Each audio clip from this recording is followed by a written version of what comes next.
Welcome back, hockey fans, to another edition of This Week in Wisconsin Prep Hockey.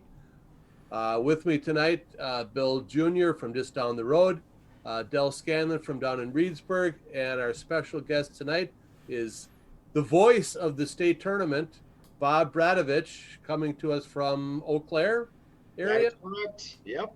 On the north side. Well, welcome, Bob. We're excited not to the hear all overpowered about. side. Well, thanks for having me. And this is not anything other than just thank you for you guys for what you do for prep hockey in the state of Wisconsin. You're a resource. For those of us who are in the business of broadcasting games when it comes to stats and things like that, and I'm sure the coaches appreciate not just the not just the extra exposure, but the fact that they don't have to take 5 calls per week to get updated stats and things like that. So hey, looking forward to sectionals this coming week. Yeah, the fans just yell at us, and then we yell at the coach and say, "Hey, where's our stats?" And then we go ahead and enter it. Imagine fans yelling about if necessary. This. Yeah. Goalie parents are the worst. Yeah. That shouldn't have been 45 saves. He stopped 70 shots. No, he did not. We're gonna start on kind of a somber note here, Bob. You're in the Eau Claire area, obviously. The tragic passing of Brooke Kelly was in the news over the last couple weeks there in Eau Claire, and everybody's sort of banded together around that. Obviously, her brother Joe Kelly is a senior, I believe, on Eau Claire Memorial this year. Yep. What's that been like down there? Seeing just that outpouring of support. Well, I mean, it's you get both sides of it. You get it's just a gut punch to not just the memorial program, but the family. And Joe and his sister Brooke were they were the only kids of the Kelly parents, and the realization that I'm sure is hitting those folks that okay, Joe was more than likely going to go off and play junior someplace next year, but they still had one daughter to kind of come through, Memorial High School, and to that realization that, and I know with other parents, and I'm sure with you guys too, where, being an empty nester after you've had, kids for 18 some years, all of a sudden sometimes that can be a difficult transition. And again, it's just, you think of the parents first and the Kelly family more than anything else, but the fact that it hits, everybody on the memorial program so hard, because all those guys are pretty tight. They go to school together. They came through the ranks. And even these last 2 North Memorial games, and, I've been covering North Memorial games since I got to Eau Claire in September of '96, but I've never seen games like that where, it was very competitive, but then afterwards, both teams are, greeting each other at center ice, and everybody's hugging everybody. And, like it is in a lot of places around the state. I mean, these kids come through the youth ranks starting in mites and all the way up to bantams. And then they split, north side and south side once they get to the JV program. So it's, and then, for example, you've got Joe Kelly is one of 3 captains for the Old Abes. His best friend is Sam Thorpe, who's one of the captains at North. And the dads were buddies, and still are, because they play together at North. So it just hits a lot of people a lot of different ways. But I guess if there's something gratifying about it is, I happened to go to the Celebration of Life this past Monday, but just to see the outpouring of support just from the community at large, not just the Eau Claire community, but the Chippewa community, that, the other schools in the Big Rivers Conference, everybody has stepped up, and the flowers and all that sort of thing that folks have, sent to the Kelly family in this time of grief and all that. So, and seeing other teams like the UW Eau Claire men's team put stickers on the back of their helmet to remember Brooke Kelly. So it's good to see that. I mean, and we all know that, and you guys know it probably better than I do, just how tight the hockey community is. And the fact that you're seeing other schools and other programs, kind of stepping up in that is uplifting. But it's so difficult, and it's just, to me, it's just unimaginable what those folks are going through. So I guess to sum up, you get a little of both. On one hand, it's sort of like gratifying to see all the support that the Kelly family is getting. On the other hand, it's just like, what an awful thing for that family have to go through at this time. And not just the parents, but you're looking at two sets of grandparents as well. Yeah, that was, we found out the day after we named Joe Kelly our Player of the Week that his sister had died the previous Friday, Right. and I'm like, well, crap. Yeah. I didn't realize that. The news had been out there by then. The Right. Eau Claire Police Department had released it out, Yeah. but like we weren't aware of that. And yeah, that hit me really hard that Monday when I found out after the Right. Player of the Week announcement. Yeah, and I heard about it through the grapevine because my Susan has been a power skating instructor in town for a while, and worked with Joe and worked with Sam Thorpe and a lot of the North kids and a lot of the Memorial kids. And yeah, it's just one of those things. It just hits everybody. And I never knew Joe. I mean, I had basically taken my year out of him, but he was on the varsity as a freshman, and you could tell that he was going to be a good player. I don't think I'd ever interviewed him those first couple of years when I was still doing, the 6 and 10 on TV. And, because they had other players, upperclassmen, which are typically the players that you talk to, the captains and that sort of thing. But then doing the radio now for the last 2 years, I mean, he's of a trio of forwards that are awfully good players at Memorial. He's the one that really stands out. He's the kind of the one that makes it go. And I didn't know until I got to the celebration of life that, until I saw the trucks from his dad's business to say, oh boy, it's that Kelly family. And it's a place where I purchased a water heater 5 years ago to replace the one that broke in our house. So it's just, again, it's tough, and it's really tough for these people. And knowing people who've gone through things like this in the past, one of the things they always say is that, when it happens, you're still kind of in shock, and, the outpouring of support is really nice. But eventually that goes away and everybody goes back to their lives. And now all of a sudden, as you're going through the stages of grieving, and that support's not right there. So hopefully, and I've, in talking with some of the administrators, like the athletic director at Memorial, it sounds like they've done everything they could. The district has to provide support, counseling, all that sort of thing for the kids there, because this is a tough thing. I mean, this is a tough deal, and it's not, talking to Mike Collins, the Memorial head coach, in his first year with the program, but his hockey career goes back to his days growing up in Canada. And he's the first one to say, this isn't in any coaching manual. There's no real procedure to follow after something like this. So they're just trying to support Joe and the guys in the team and everything the best they can. And I can say this, getting back to hockey, and it seems almost kind of trivial given what we've talked about, but that team is playing as well as I've seen them play all year. They found that extra gear. They found that extra level.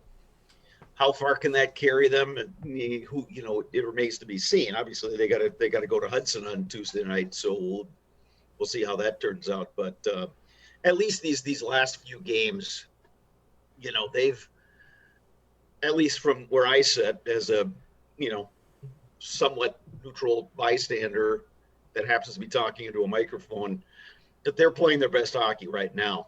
And like I said, that first line especially is just absolutely flying, and it's that part's fun to watch. So hopefully, those games and those few hours give everybody a respite from the really difficult stuff that the folks are dealing with.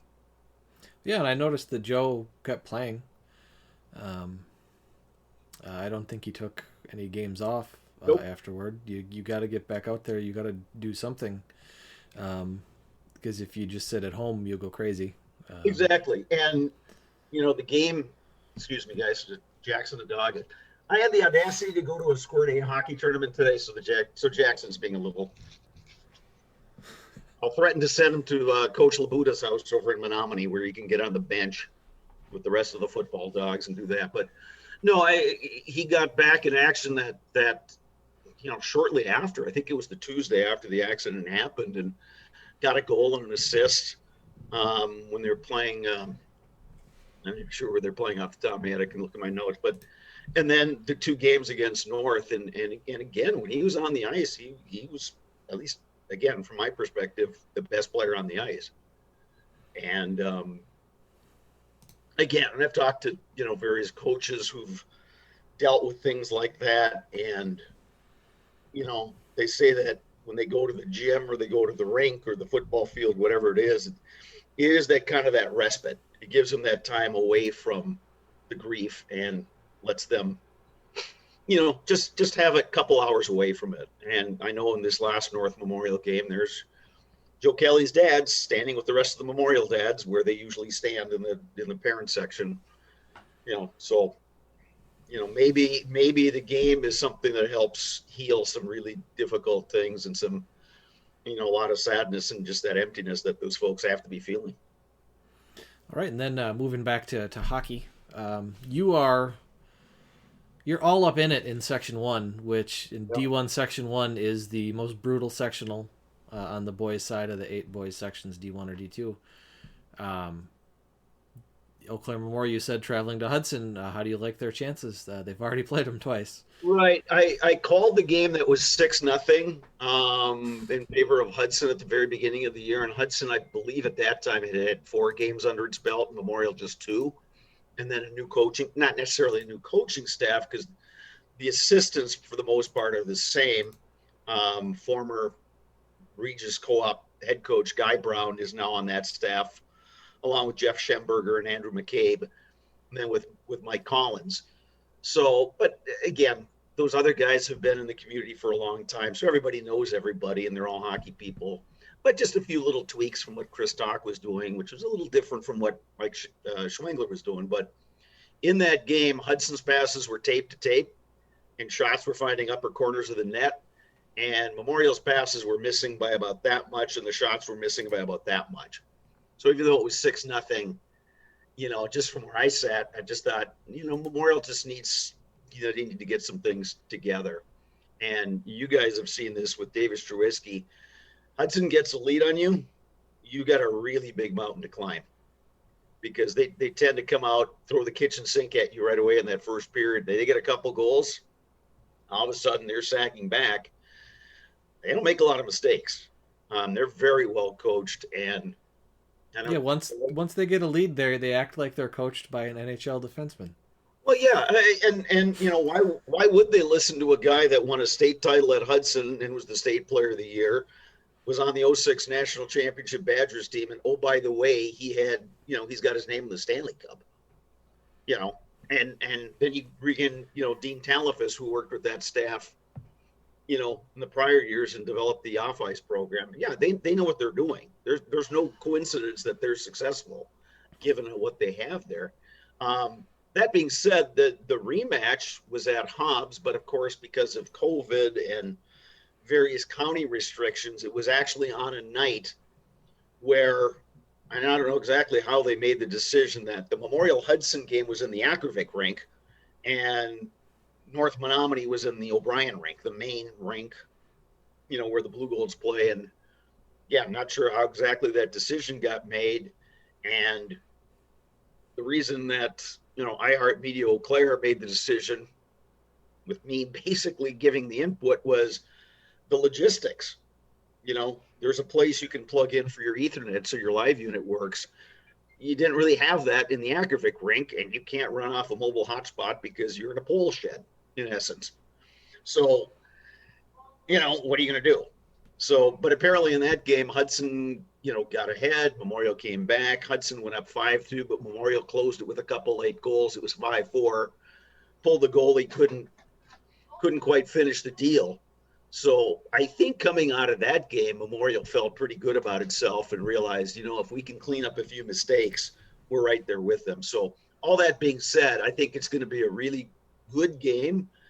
You give an edge to Hudson, only because they're playing at home and they play very well at home, even without, as you guys know, the crowds aren't exactly what they would normally be for a sectional game. But I would expect a close one. And like I said, give Hudson a little edge, but it would not surprise me one bit if Memorial wound up winning that one. And then on the other side, Spash and Chippewa Falls. Chippewa Falls got All-State goalie Bridger Fixmer back for a 10-save tune-up against Wisconsin Rapids. Now he gets to face Spash, who's a much stronger team than Wisconsin Rapids. And you guys will have to help me out on Spash because, since I've been so immersed in Big Rivers hockey and then, doing some Big Rivers basketball and the occasional Clover Belt basketball, I maybe catch a score here or there. And I definitely would concur with you that, yeah, Spash, the higher seeded team, has played a tougher schedule, is better. Chippewa, though, that's a solid team. That's a really good team that Scott Parker has. And, he's forgotten more hockey than most people know or will ever know. And as a veteran coach, he's got just such a good touch with that team. He really knows his guys well. He's got a calming presence about him because he's seen just about everything. He's played the game at a high level. His brother played the game in the NHL, for God's sake. But he knows when to get his guys refocused, and he knows how to get on them. So, again, I had nothing against Spash. But I know they're a good club and obviously a good tradition, drawing from a big, student body. But there's just something about that Chippewa team, and I'm glad you pointed that out, Bill, because with Fixmer is that he's one of those goalies that can be a game changer. That, they're the kind of team that can survive a period when things aren't going their way and there's defensive breakdowns because he's the kind of goalie that can steal a game. And I think we saw in the sectional final when it was Hudson and Chippewa for the right to go to state. And I think most everybody was looking at, hey, this is going to be Hudson's year. And they couldn't score on Fixmer. And all of a sudden, Fournette and Lindstrom got going. And that thing was over after about a period and a half. So, yeah, and then, Fixmer and Caden Grant played an all-time game down in Madison. Right, exactly. And it's just one of those things where, like I said, and I haven't had the chance to see Chippewa. Actually, check that. I saw Chippewa and Memorial at Hobbs, and Memorial beat them. But Chippewa's good, and they're another one of those teams. It's kind of the reverse of Hudson. Chippewa gets a couple goals on you, and all of a sudden it's a feeding frenzy. Now the passes it's just tic-tac-toe, and their confidence goes up. So, again, I'd say, I don't want to be the cop-out media guy, but it really wouldn't surprise me. I think you could make a case for any one of those four teams. I think the seeds are very fair, given what the regular season was when they did the seeding meeting, but I think any of the four could come out, and I would definitely concur that top to bottom, that sectional number one is the toughest in the state. Yeah, I think Spash's big negative is that they have some bouts of inconsistency. Mm-hmm. They've beaten Wausau West twice. They beat Verona. They beat Eau Claire North. But then they have a loss to Ashwaubenon and a loss to Brookfield. Those are not games you'd expect to lose when you're beating those other teams. Right, and there's some teams, and I'd throw, North and kind of early season Memorial in that category where there's that loss that's kind of the head scratcher that just doesn't meet. And how, again, in sports, and it's not just hockey, there are just certain teams that just tend to play to the level of their competition. And again, these are 15 to 18-year-old kids, and speaking from personal experience, sometimes there were decisions that I'm sure baffled my coaches, but so be it. But yeah, I think that section is pretty.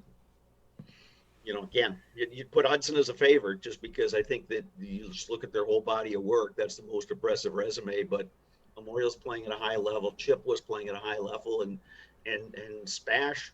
And I think you touched on it, Bill. It's just they play their game, and they're going to be a tough out. So yeah, it'll be fun. I'm looking forward to it.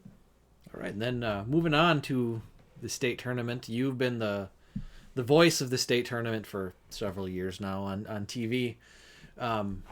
What's the prep for that like for those of us that aren't professional broadcasters, and how does it differ from, you're doing a game for WMEQ?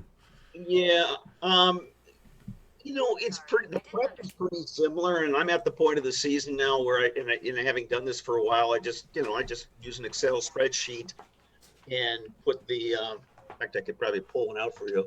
Just put everything in, nice big letters. So, old time broadcaster with aging eyes can actually see what we got going on. And because it's in a spreadsheet form, I can, if there's a line change, if somebody's moving along, it's just a matter of taking this guy out here, this guy there. And then all I have to update each week is records changed and then the stats. And like I said, you guys do a phenomenal job of keeping that up to date. So it's just a way you can just kind of plug that in. It's a little different from the state level, but the WIA is good enough to get line combinations from the teams that make it. So you can, you can do that. And I generally always reach out to the coaches to get just to get something in addition, and then maybe just do a couple questions, some general questions about teams. It's nice because everything is online. You can read newspaper articles. You can watch videos. You can get a sense of who's who. The challenge for hockey, unlike basketball, is like, one, you've got more guys on the ice at a time than you do in a basketball court. And secondly, they've got helmets on. So, one of the challenges, and I know at state, for various reasons, we're at one end of the ice. And if you've got a team you're not familiar with skating at you and they don't have numbers on the shoulders, it can get kind of tough. Luckily, there's a monitor that has a center ice view, but it gets kind of tough to, look at your screen and then look up on that. So, but again, it's some way we make it work, and it's a fun process. It'll be interesting this year to play at the Southwood County rink as opposed to the, Alliant Energy Center. So that'll be different. And, but I guess much like you guys and all the players and coaches I've talked to since the beginning of this, even the fall season, it's just people are just happy to play, and they'll play wherever and whenever, however it is.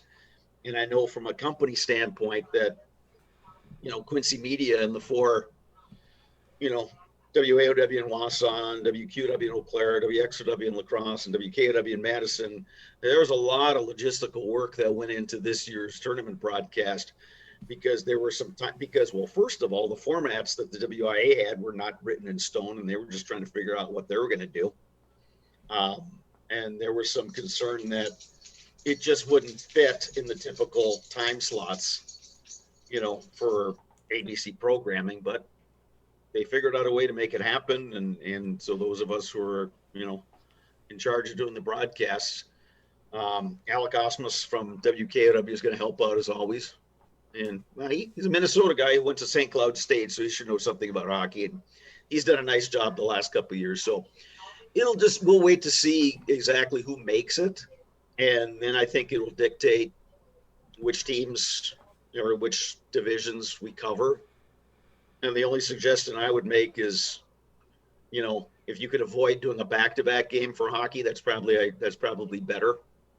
So my guess is somebody will do Division II and Division I boys, and then somebody else will do the will do the girls championship in the middle. It just kind of depends which teams make it out of which sectionals. Bob, quick question. With Live Barn being involved in a majority of the hockey rinks this year, as a broadcaster, are you able to take advantage of that to see things and catch up on the different teams? Well, interestingly enough, Susan does Live Barn.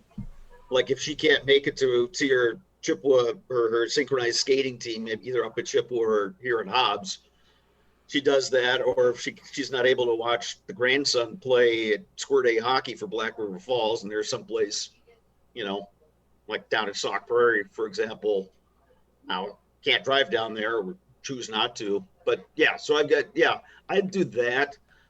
Sometimes I lean a little bit on just what's out there on YouTube, and sometimes it's, TV station highlights. It's amazing what's out there now. And I think back to when I got into this, 30 some years ago, when you spent a lot of time on the phone getting information, and, hopefully stuff comes through the fax machine, and you just didn't have as much at your fingertips like you do now. It just really changes things. So um, it just comes down to, you want to prep to have, and I always look at things and say, you know what, the main thing I've got to do is get my charts. It's kind of like the tests in college where they let you bring it, a little sheet in with notes. That's kind of how I look at the play-by-play sheets. So it's like, yeah, the whole process of retyping things and looking at your charts and getting things organized, that helps remember numbers and names. But once you have it on your chart, then you're pretty good. And then you could spend your time talking to coaches, or I don't know how, obviously they're not going to do it in Wisconsin Rapids, but you guys remember, because I know you guys are always there, that Wednesday before the traditional state hockey tournament is your time to see the teams for 20 minutes. And I always found that really helpful, not only just because you get to interview the coaches, maybe talk to a player or two, is you can start seeing guys, and you can start seeing, I keep thinking, when Eau Claire Memorial played West Salem, and West Salem had Jack Gorniak, and I've certainly heard of him, but I'd, beyond a highlight or two that I maybe caught on somebody else's website, hadn't seen him. So it was really cool to watch him skate up and down the ice. And then you're like, okay, I know what this kid looks like now. I don't have to lean on my chart to, or see the number. I get to know him. And that's where I was kind of spoiled. The first year I did both the girls and boys games was when Jay Wilson took his first retirement. And so I was doing both the girls and boys game. Well, it just happened to be Eau Claire Memorial's unbeaten season. And having covered those guys all year, I didn't need a chart at all, because I knew just by how they looked on the ice, well, that was Jefferson Dahl, and that was Brady Sand, and that was Brady Keegan, et cetera, et cetera. So the challenge always is, I think, with the teams that you haven't seen, because you don't know the background, you don't know the stories as much, and you certainly don't know the players. So when you're prepping, you tend to study those teams a little bit more. I will say that following along as I do on Twitter all throughout the tournament, I see comments on Twitter of people like complaining because they'll pull up, a broadcast for the games that aren't on TV. They'll pull up, someone's radio broadcast, and they'll be like, blank is such a homer. Because obviously the radio broadcasters are all there for a specific team. Exactly. I've never actually heard that about you covering Eau Claire Memorial at the state tournament. I've never seen someone on Twitter saying Bob is such a homer. Well, I appreciate you saying that, and I'm guessing somebody somewhere must have said it to somebody. But yeah, I was so fortunate in that when I moved across the St. Croix River to go to grad school at UW-Madison, not only got to deal with some just outstanding people in that journalism and mass communication department, but also had the good fortune to wind up at WKOW, as I like to tell Jay, that I was the oldest living sports intern in WKOW history, and learn just kind of the way to go about your business from Jay Wilson, who's one of the best. But one of the things you learned, and when I was watching the high school tournament broadcast up close for the first time, kind of seeing behind the scenes, understanding why you can't be a homer. Because if you're doing that at the state tournament level, you're going to get some irate people from other markets, as well as irate advertisers. And, it's different than it is at the high school level than it is at the college level. But hey, at some point somebody's got to be paying attention to the money. So you have to learn to kind of play it down the middle so you're not offending anybody. And I don't know, and again, just watching other people that did it that I respected, it's like you get excited for good plays and that sort of thing. And yeah, maybe inside, because these kids, these families, they're in some cases neighbors. you know, there's a little bit of disappointment, but up here you gotta be professional about it. So, you know, but you're right. I mean, when it's local radio, and you know, say for example, you're covering a Eau Claire Memorial or an Eau Claire North or a Chippewa at a state tournament, and they're playing somebody like, you know, down in the southeast corner of the state. Yeah, you can do that, but same at the same time, I think it's important. And you know, when I started on the broadcast crew as an announcer, would have been the 96, 97 season. Doug Chickering would give his talk before every girls basketball and every boys basketball tournament. And just a reminder in a gentle but firm way. Doug was an administrator, but just that this is the high school level. These aren't millionaire athletes. They're not, you know, full-time officials. They're, you know, firemen and police officers and accountants and lawyers that are officiating this. And they're all doing that. This is high school sports and to treat it as such. And I never had a problem with that because having officiated myself, and Bill Sr., you'll appreciate, I think the only umpire in American Legion history in northern Minnesota to call a swinging strike a ball, but that's a story I'll save for another time. It was women's softball night that night in Chisholm, so we'll just leave that there. You know what I mean? And you guys know this. You've been around sports your entire life. It's really easy to sit up there in row 27 and gripe about officiating or gripe about coaching or any of that kind of stuff. Or rather than complain about it, why don't you do it? You know, that's not so easy. So when you mentioned, you know, this is high school sports. We have a rule on Wisconsin Prep Hockey. Generally speaking, if we're writing up a game or we're doing this podcast here, you have to realize that 98% of the players playing are technically children. Exactly. So we will not criticize a player by name. We will not say blank made a boneheaded play. We will not criticize a player by name because they are children. Exactly. And they're somebody's kids. And I can remember a story that I did, you know, one of the vignettes that we, you know, our whole station group produces to, you know, run during half times or between periods or what have you. And talking to a veteran guy up in the Hayward area, whose name escapes me, but I think he was very close to retiring, and talking to his play-by-play or his color commentator, who was also an administrator, former administrator in the Hayward schools, that just said, he goes, as far as we, you know, do it, yeah, we're from Hayward and we know these people, but you got to remember you're dealing with people's most prized possession, which is their kids. You know, they have names, they have histories, they have parents, and it's like, we've all been there. I booted my share of grounders at Chisholm High School and airmailed throws to first base and struck out and missed shots and missed layups, much to Bob McDonald's chagrin. Bill Sr. knows. I still hear that foot stomp periodically.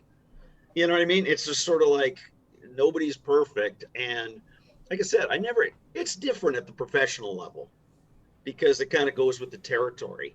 You know, if you're criticizing something Bill Belichick did or being critical of the, you know, commissioner for whatever decision or what GM didn't sign this player, okay, that's fine. That's kind of, like I said, it goes with the territory. But as far as doing it on air, and we would always have that same thing at our station, you know, just doing the regular 6 and 10 highlights is just that, hey, it's just, hey, after the show, if we're all just sitting around in the sports office and somebody goes, I just don't understand why they didn't take a timeout. All right, that's, you know, that's just discussing. That's just talking about what you witnessed. But to go on the air and say, oh, so-and-so stepped out of bounds and that bucket shouldn't have counted, it's just like, that's a slippery slope to go down. And to me, it's just not how you do things. Yeah, you know? we've had to take the, you know, we don't criticize, you know, players by name or pick, you know, and we had to kind of remind people of that when, you know, talking about, well, yeah, this team will never get anywhere because their goaltending is weak. Their goaltender has a name, you know. I mean, it's, right. It's one kid, you know. You're not going to get around our little rule by saying their goaltending is weak because, I mean, we all know who it is. Right, and there's a difference between, you know, saying their goaltending is weak, they're not going to go anyplace, and saying his save percentage is .810. You know what I mean? It's like stats are stats and are facts. Well, again, it's the difference between facts and opinions. And that's one thing that is nice about sports, that there are stats and there are things that are black and white. And if you're stating facts, you're okay. It's when you start drifting into opinion, and not to pick on radio talk show hosts, but I don't believe we have anyone here that does that. You know, there are people who get paid to stir the pot.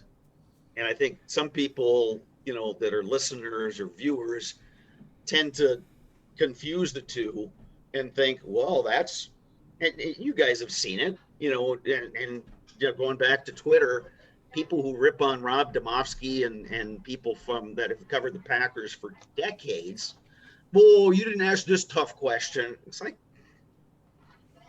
you know, it's like you're criticizing the wrong people is what's happening. And again, it's just I don't know. It's people. Yeah, you got to make decisions like, you know, not posting that video of the overtime goal, you know, that Wausau West scored when, you know, somebody was 3 feet offside. You know, we'll just keep that one off. Yeah, I could cite instances where, you know, there were guys in the department who wanted to say, hey, let's send this in to ESPN for this shot.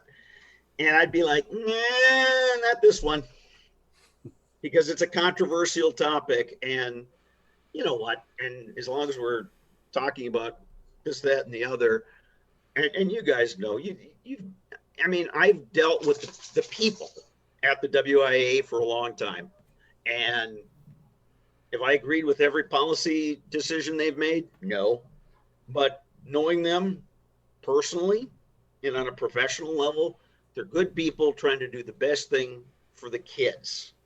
And they try to put the student athletes first above everything else. And again, they're lightning rods, much like a superintendent, principal, athletic director, coaches within the community, and get all kinds of criticism, a lot of it unwarranted, because that's the nature of the business. So it's like, again, it's a lot. It's so easy to be a critic sitting on your couch, or like I said, in row 27, or sitting behind your computer. It's a lot different if you're sitting in those meetings trying to figure out what you're going to do, you know, and how do you do something that, you know, stays within your own bylaws, stays within legal ramifications, doesn't put the association into, you know, a position where they're going to be sued, all this kind of stuff. And it's just like you guys said, it's like, and you look at the numbers and it's like, yeah, it's great when some of these kids go on to play at college, but most of them are just going to, their high school career, that's it. You know, then they move on in life, whether it's to tech school or learning a trade or joining the military or going to college, whatever. It's amazing now that I'm an account executive, whatever the heck that means, with the TV station, you know, and looking at LinkedIn and thinking, you know, back in the day, why on earth are all these high school kids, you know, wanting to connect on LinkedIn? It's like, at most, we have one internship every year. I can't give everybody, you know, help out when I can. Well, you look back 5-10 years later and you start looking at what some of these former high school athletes are doing. It's remarkable. You know, a lot of them are either doctors or they're in med school or they're lawyers that are just, you know, out of law school and starting a practice, or some people are entrepreneurs and just, you know, nurses, teachers, what have you. And it's sort of like, well, it's like those public service announcements that the WIA puts out. You know, that's what you're preparing people for, is you're preparing them for life after high school. And hopefully that, you know, being an athlete and, you know, doing that from the younger ages on, you learn a lot about how to handle different situations that, you know, you're going to have to deal with in life. Yeah, like, you know, the dumb jock myth persists, but student athletes and other students that participate in extracurriculars, whether it's band or choir or the drama department, those students all have higher achievement levels than the students that don't. Right. And I'll give you an example. So Saturday night, over at Eau Claire Memorial's gym for Eau Claire North, Eau Claire Memorial boys basketball, and I Pat Hammond, longtime Eau Claire North coach, was my color commentator, and you know, it was odd because we're sitting at separate tables 6 feet apart, stretching the cord of the headset about to the max as it would go, broadcasting a game within a pandemic. But you know, in talking to not just the players on the team during the game, when North's best player, Chad Crone, who's the youngest of 3 basketball playing Crone brothers, goes to save a ball. His team's down 20 points. He's still hustling, goes to save a ball, goes careening over the scorer's table and knocks our live radio unit to the floor. He stayed on the air. As he was getting back up, he apologized. He apologized for doing it. I'm like, all right, you're doing what you got to do. And then came out onto the court afterwards in his uniform while half the team is already showered and leaving the gym to talk to Coach Hammond and myself. And then he gets up in a conversation with 2 Memorial kids that have just decided to jump on and do play-by-play on the website or on the web stream because they thought it would be fun. So you got Grant Gerber, who's got a football scholarship to St. Thomas, and Vincent Trapani, who's a pitcher, going to Arkansas. Very good kids, articulate, mature. And we're having so it's like the 5 of us. Here's a North kid talking like he's best buddies with these 2 Memorial kids, and Hammond and myself, who are grizzled veterans, and all just chatting. It's sort of like, if that didn't embody what high school sports is, I don't know what else is there. And it's, again, that's why, and you guys know we're kind of preaching to the choir here. You guys have devoted a significant part of your lives to be involved with this. And the reason you do it is because, and again, I can look at myself. It's like, what would have happened if I didn't have supervised activity between the hours of 3 and 6 p.m. 9 months of the year?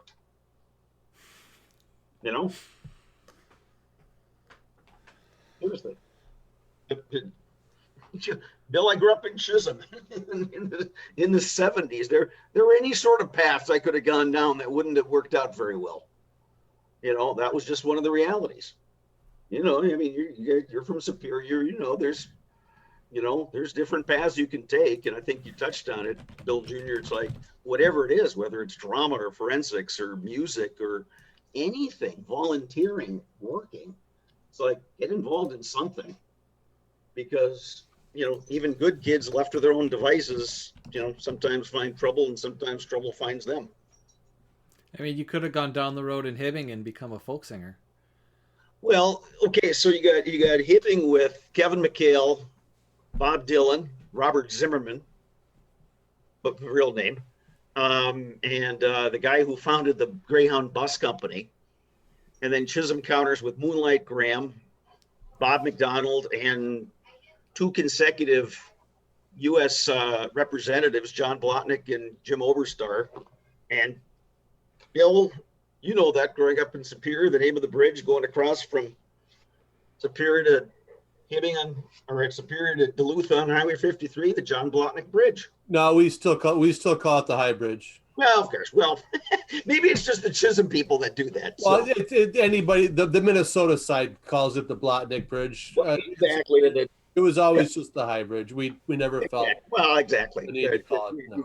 You could have said, well, let's see, who is from up that way? Dave Obie or somebody like that, or what have you. But the point being, it's like, well, I think back, I look at my father, who's deceased from a couple of years ago.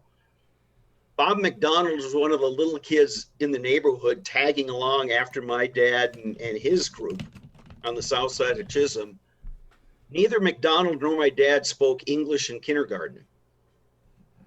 My dad spoke Serbian because his parents were immigrants. McDonald was essentially an illegitimate kid that was sent back to Chisholm to go work, to go live with his grandparents. They spoke Croatian. I guess they figured it out. They survived. And you could certainly argue that they thrive, but, and yeah, there are days I get, frustrated with my lot in life, and something is, it's a headache or something like that. And I just kind of stop and think, hey, I was, out of college trying to figure out how I'm going to entertain myself, which, living in the Twin Cities going, should we go here? Should we go here? Should we listen to this band? My dad was jumping out of an airplane. So it's like, and I'm sure every one of you guys could look at your ancestors and say, hey, they kind of paved the way for us. So off we go. Guys, we've solved all sorts of life's problems here in the span of what? 40 minutes? So, yeah. All right. I'm not even on a soapbox. So, well, unless anybody has anything else for Bob, I think we can let him go. Should we talk Division II? I'll say Rice Lake, I think, looks awfully good. And I tell you what, Josh Engel, another 06 Badger, back in his hometown coaching. I'm hearing that the numbers at the youth levels are starting to ramp back up again. So that's good, because Rice Lake is one of the smaller schools in the Big Rivers. Right, smaller schools in the Big Rivers, but one of the bigger schools in Division II. So you can look at them in Superior and go, well, you can, again, there's some other good teams there. And then there's that other sectional up around these parts that I think is kind of, is pretty wide open. And even a team like Menominee that has taken a beating in the BRC, they've got some kids. I mean, obviously they went to a sectional final last year. And then the same on the girls' side, that they're, again, splitting that sectional where you got Hudson, the Fusion, and the Western Wisconsin Stars in one sectional, and then the ECA Stars in another one. I think, again, it wouldn't surprise me if 2 teams from the BRC made it through. So, but there again, it's fun, and this is the really fun part of year. And again, it's not going to be the same as it was in past years, as far as crowds and all that sort of thing. But as far as the action on the ice, and I can ask you guys this too, as far as the action on the ice, I haven't seen any drop off. No. What I notice is that, you don't get the roar of the crowd. You don't get all this other stuff. But again, for you 3 guys, have you noticed any drop off in the level of play? No, and I haven't watched any games in person. I've watched many games over the internet. I watched Friday's Janesville USM game. Wasn't the best game, right, but they were all still going at it. But like, the thing that caught me is like right away, I think it was the first game I watched the season way back in December. It was at a rink that did not allow fans at all. And still, players scored a goal, went over to the corner, jumped up against the glass, cheered to the non-existent crowd. And I'm like, yeah, they're still playing hockey. They don't care. Exactly. Well, I'll be looking for that in Hudson in that corner where they always have that little red target, and it's the Selly button where the Hudson guys go and jump on. So, yeah, we'll see that. And then a quick question for you guys. Again, Division I, what other programs are you looking at coming out of those other 3 sectionals? I think we all pretty much agreed on Notre Dame in Section 2, USM in Section 4, and then on Section 3, I think we were split. I think each one of us picked a different one. I think Dell took Edgewood, I took Verona, and Bergler took Sauk Prairie. Okay. I think that's right. Yeah. So,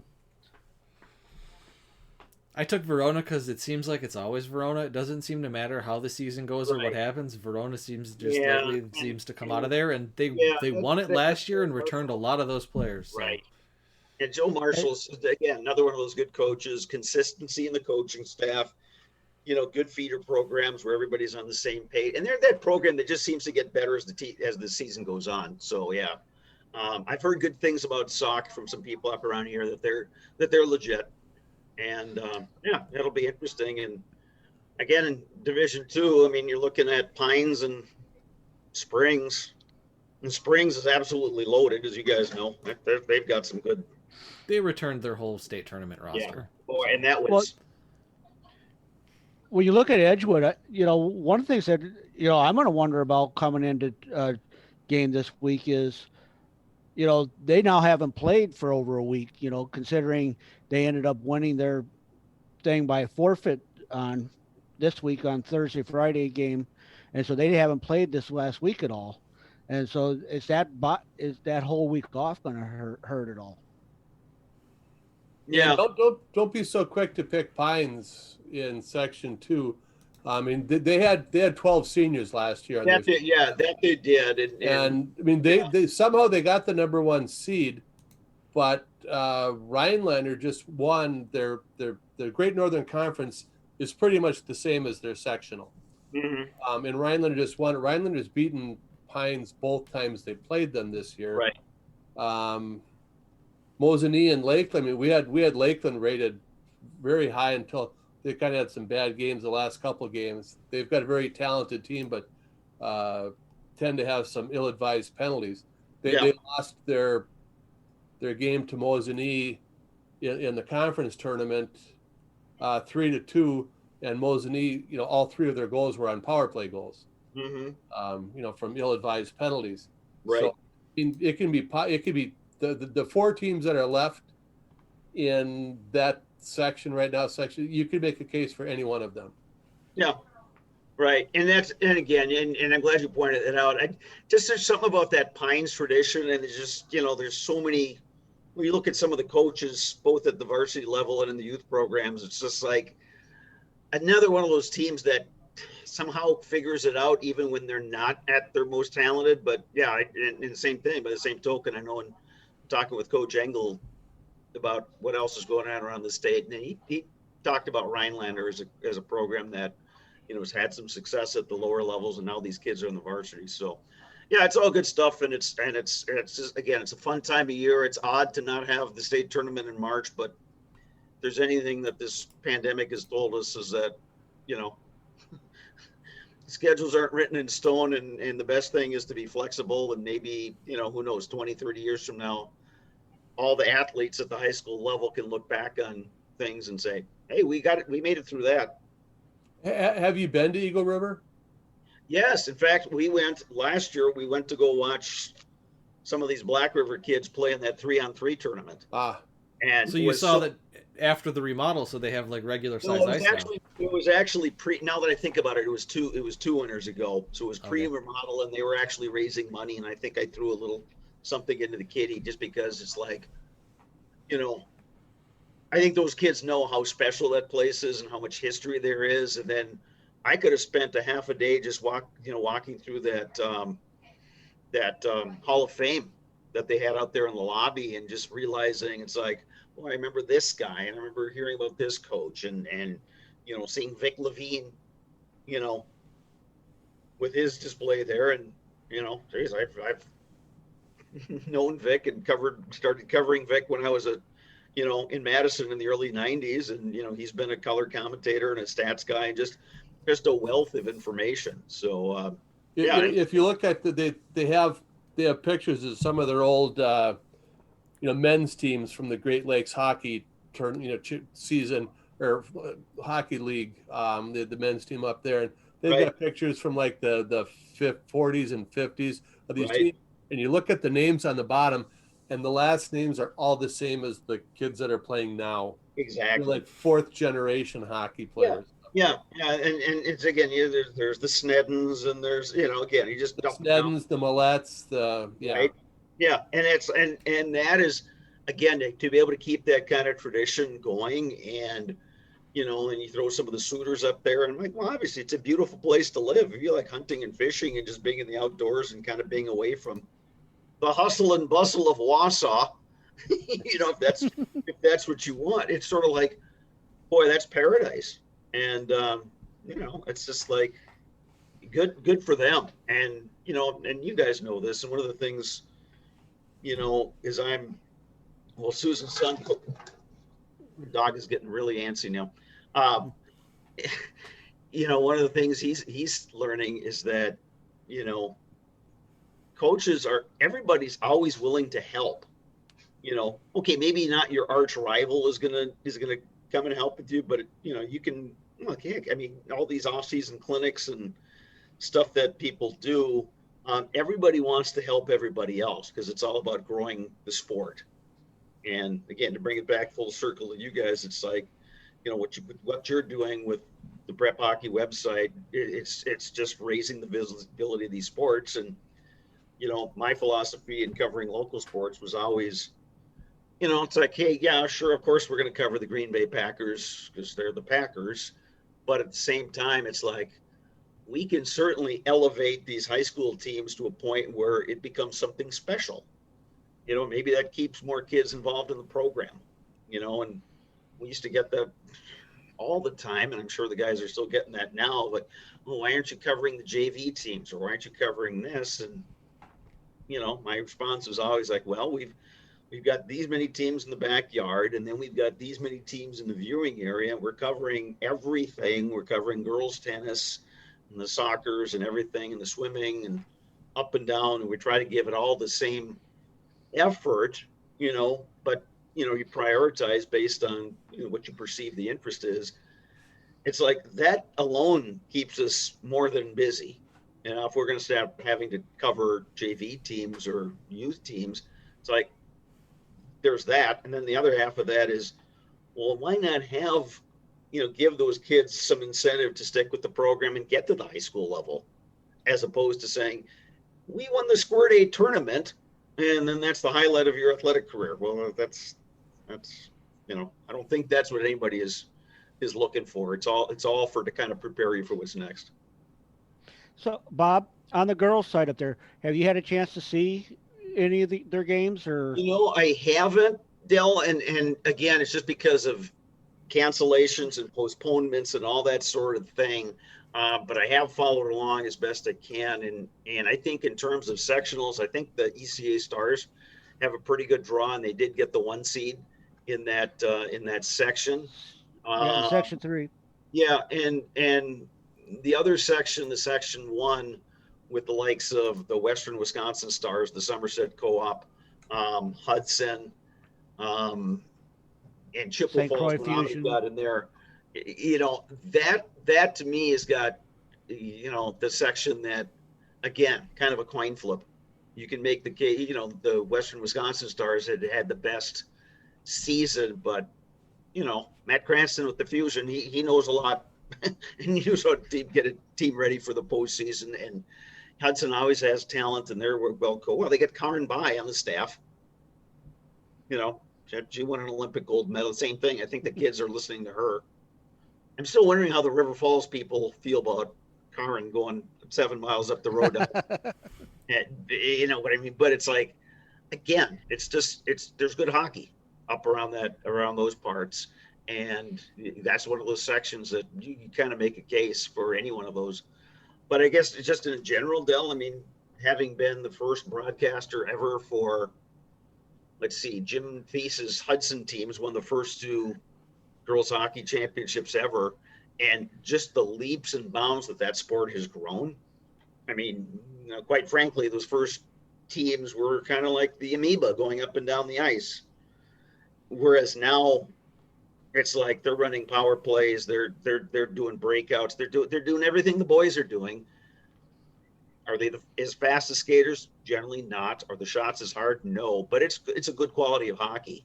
And then I think when you start looking at, well, teams like UW Eau Claire women, other strong, the Badgers women's teams, and you start seeing the number of kids that are coming out of Wisconsin schools, I think it speaks well to where the sport is. And hopefully someday there'll be a state tournament venue that I think is fitting for just the quality of high school hockey in Wisconsin. I mean, it's never going to be Minnesota, and not in our lifetimes anyway. But at the same time, it's just think it would be really nice if people could realize just how good the hockey is on this side of the St. Croix River and, north of Illinois and all that kind of thing. So, and I don't have to tell you guys that. I mean, the state's produced some awfully good players, not in the same volume as the Minnesotas or the Massachusetts, but really good players that have made their mark on, other levels. So who knows? Maybe someday.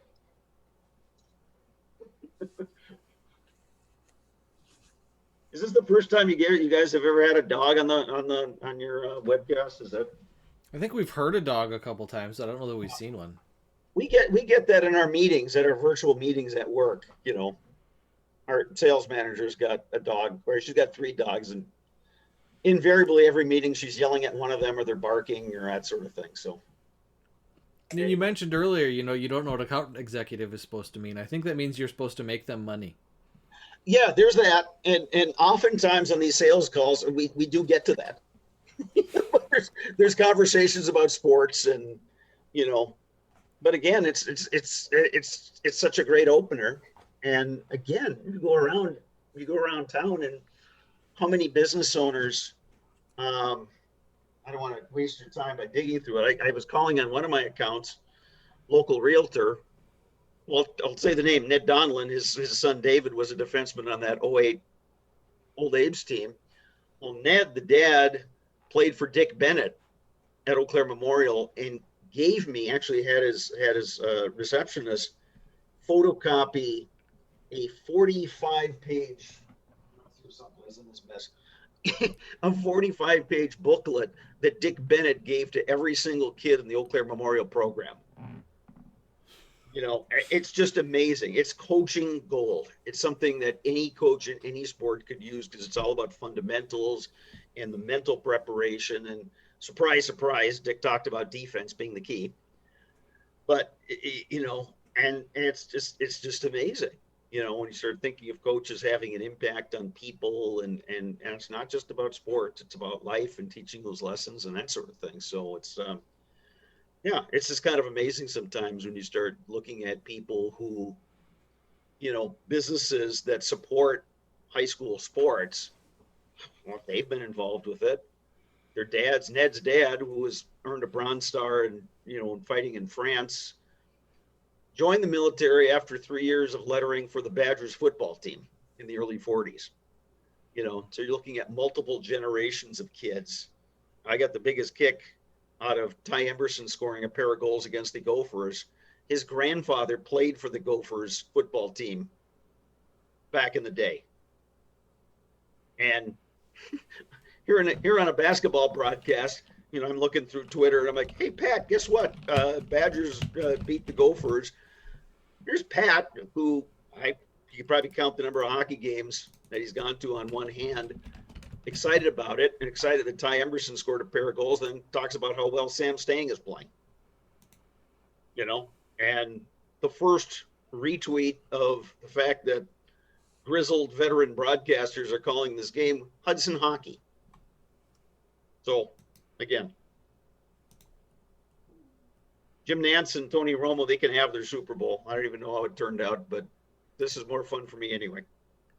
I say, now that you mention it, the Badgers had a very nice weekend in the border battle.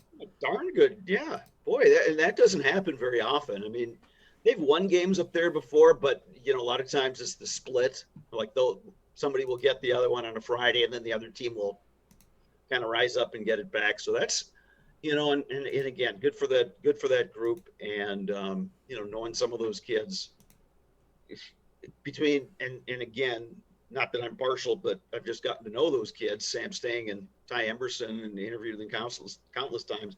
They're better people than they are hockey players. And they've both been drafted by NHL teams, if that tells you anything. Just respectful, funny, just, personable, good families, down to earth. You would never know that they were big time athletes and pro prospects. You'd never know. And we like to hear that too, because like Sam Stang won our forward, our Joe Pavelski award a couple of years ago. Right. And, we don't like, someone wins those awards, then a couple of years later we find out they're just a dick. We don't like that. Well, he also was a pretty darn good baseball player. That showed up in one of the broadcasts, and Bill Brophy was very excited because it was Brof and Bob Brainerd on the call when, here's North down to a final strike in the bottom of the sixth, losing to Sun Prairie. And what does Sam do? Oh, I'm just going to hit a bomb out to right field and essentially win the game with the 3-run homer and be state player of the year for baseball on top of hockey. He's just a good kid, and credit to the family, credit to the school district. And you could make that, I remember one of those Big Ten hockey media days, the first one, I must have talked to Nate Condon from Wausau West for 10 minutes and nothing about Gophers or Badgers, but it was all about Pete Susans and this player and that player. And which one of his teammates was at Eau Claire, and how he, again, it's hockey. Everybody knows everybody at some level. So to me, that's the cool part about it. And getting to know these really high-end players as people, and again, go down the list of guys that, the Jake Dowells, the Davis Struiskis, the Josh Engels, they're just good human beings. And, each one of those guys has had to go through any number of life challenges, but, here they are doing, giving back to the sport. And that's just cool to see. All right. Anything else, gentlemen?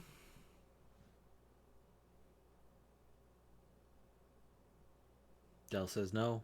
I think we have a quorum.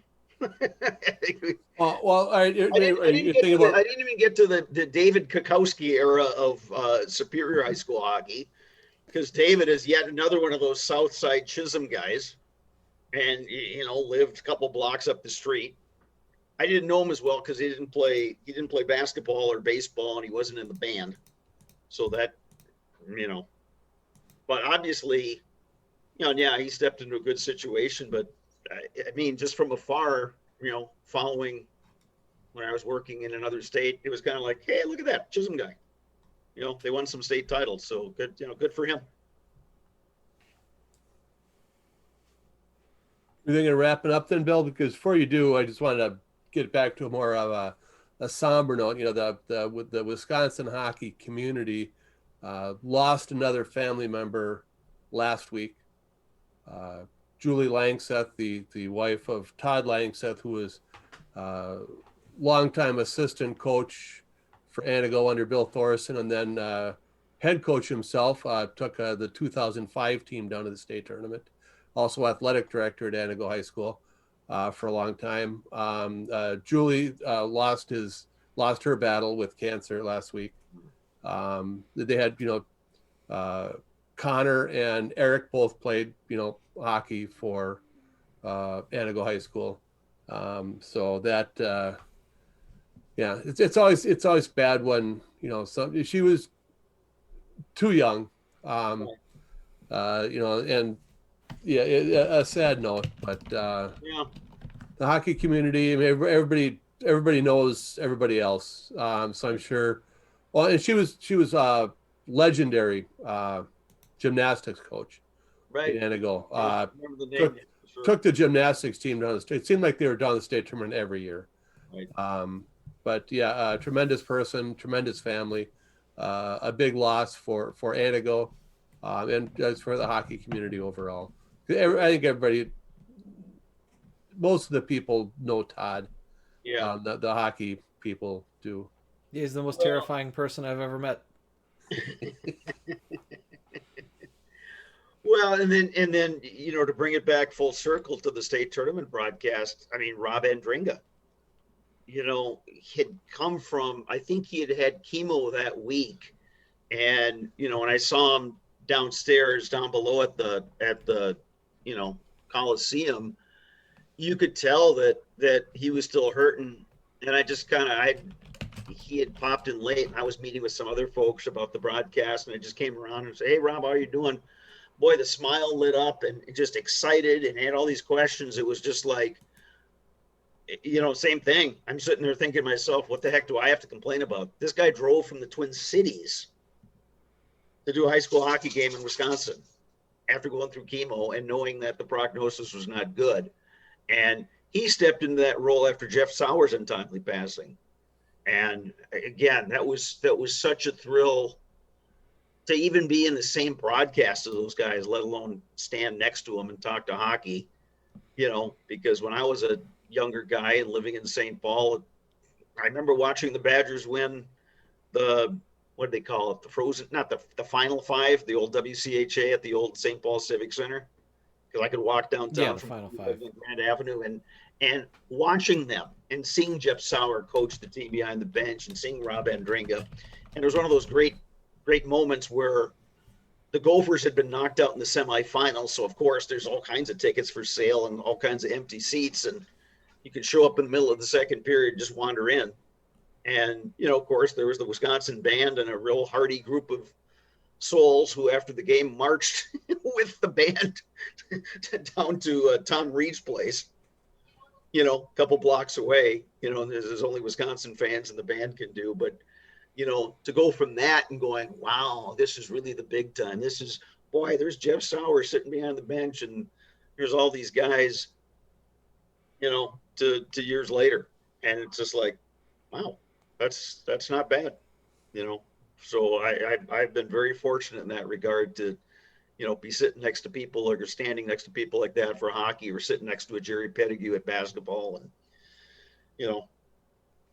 for that matter, sitting next to a Pat Hammond, who is a nonstop source of entertainment.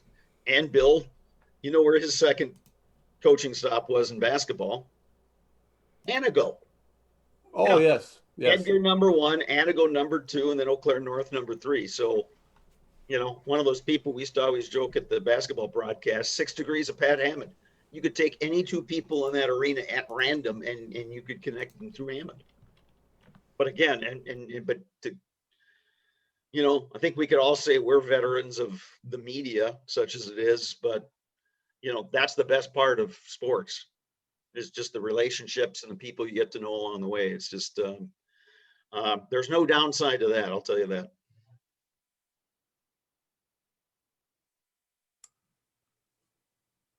All right. So now we done?